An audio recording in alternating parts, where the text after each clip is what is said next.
best way to start, I was going to ask you, what do you kind of talk about when you come to things like you're going to do tonight? You know, what's kind of your general message you try to get out? Oh, you know, I get a feel for the crowd, and one dinner I did when I was signing autographs and stuff, the people came through and found out one of the women that helped house the players to get them housing didn't iron her husband's shirts ever. So that was one of the things that I talked about up there was how to iron. I brought my iron down and I did this. That's funny. But no, I just, you know, baseball is the purest sport in that, you know, the Jay Cutler thing. Yeah. Everybody's saying perception is reality. Is it? Yeah. You know, I mean, he was standing on the sideline. Yeah. But because he wasn't headbutting, or because he wasn't jumping up and down and all this rah-rah stuff. Well, baseball is you pitch or you hit, and when you're done, you sit on the bench and you look. And you know, I've had a lot of guys that I played with that are totally. They're just, you know, you know that they would rather be someplace else, but they pitch and they're good and they got a chance to win, you know, and I'm sure that if the doctors would have let Cutler play, he would have played. Played the couple of weeks before with a concussion, you know, so knee, you know, this is what gets me, and you know, I mean, the poor guy is going to take this, but it's a sport, and people want to make a big thing out of Jay Cutler. Jay Cutler. If you look at what's happening in the world and all this stuff, what happened that Sunday is a speck of grain or a speck of sand in the Sahara Desert. And I think that we got to get it back into that perspective. I was curious with baseball today, like, do you still watch a lot of baseball, and what do you kind of think of the current state of the game? I watch as much baseball as I can. I can tell you, though, I watch Golf Channel more. But yeah, I've managed in independent ball, and I've got in fact, I'm working for a company now called MK Sports.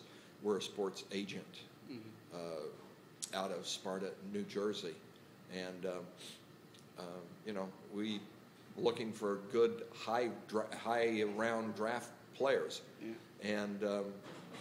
You know, so this spring I will be seeing a lot of college games. I'll be seeing a lot of college games, going out, looking at players, meeting them, talking to them, giving them your card, and you know, hopefully they'll get back in touch with you, according to NCAA rules. And I will not buy their jersey top from them.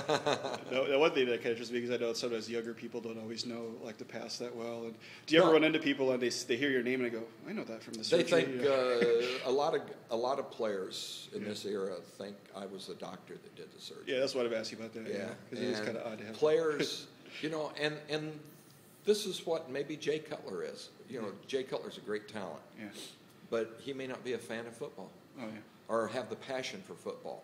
And I see that when I managed in the minor leagues and all, guys love the game. They love to play the game, and they're good at playing the game. But they didn't like the game. They weren't fans of the game. They didn't know the history of the game. To me, you've got to know the history of the game to know who made the game great and why it's great and what you can do down the road. And that was one of the things Marvin Miller had to drum into all of us when we were a fledgling union, you know, is that if we stay together as a group, we'll succeed as a group. But you can't do it as individuals. And you know, but these guys, they don't know. I guarantee you, the guys in the game today that got drafted, if you ask them who Marvin Miller was, they don't have any idea. And I was curious too, like the other thing I was asking about the surgery thing was, do you ever have current athletes, do they ever try to get in touch with you if they find out they're going to need it? Or has anybody ever sought your advice on what it's like? Or I was just curious about that, you know. No. Two reasons. One is probably ego, that you know, that they don't need help from anybody. And secondly, they probably don't know how to get in touch with me. You know, I was just curious about that because it's kind of But if they do, I would be happy. Can't tell them how they're going to do, but I can tell them what to expect.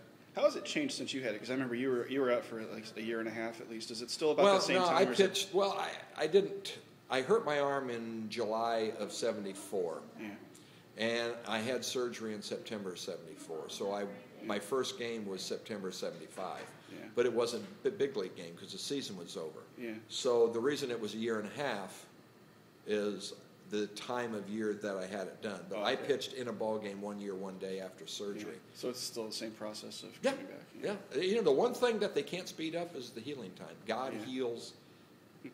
You will heal faster than me, and the next guy will be slower than me. Yeah. So there's not anybody that does it the same. It's you will be healed when you are healed. Oh, yeah. And it may be 12 months, it may be 15 months, it may be 11 months. I don't know.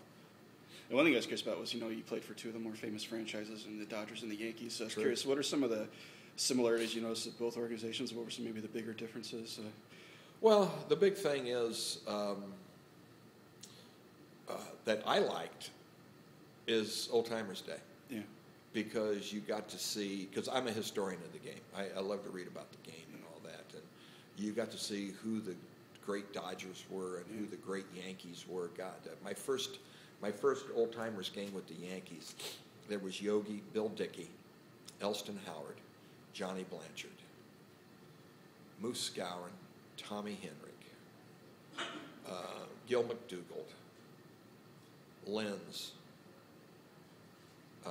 Bobby Richardson, Clete Boyer, Dr. Bobby Brown, Mickey, Roger Maris, Vic Raschi was there, Whitey. You're sitting there, God, these are the guys I saw back in the 50s in the World Series and all this stuff. And you just sit there and, my God, and then the Dodgers, you would go in and all the great ones, it'd be Pee Wee and Newcomb and Campy and Drysdale and Koufax and Labine and Eddie Roebuck and Norm Larker and all these guys, and you just that's the history of that's what I loved. I love the history of the game of each team that I played for.